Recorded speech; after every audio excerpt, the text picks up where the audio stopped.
In this video, I will show you step by step how to sell your domain in Namecheap. So friends, all you have to do, go to your Namecheap account and then click on this dashboard section.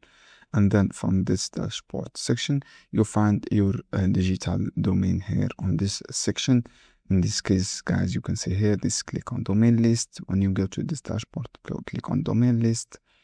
When you click on domain list, you find this option, this domain, for example, click manage this one. After that, friends, click on sell domain. Write your price. You're asking about your information. For example, this one, you're asking about your information, as price and listed period and marketplace, and then click send me email when this domain was sold, and then click course on this one. After that, click sell your domain here. It is 3 simple steps, guys. Just select your sell domain and then click on domain list. After that, you will see domain and then click on sell. It is easy steps, guys. This guide helpful for you. Don't forget to give a like and share this video.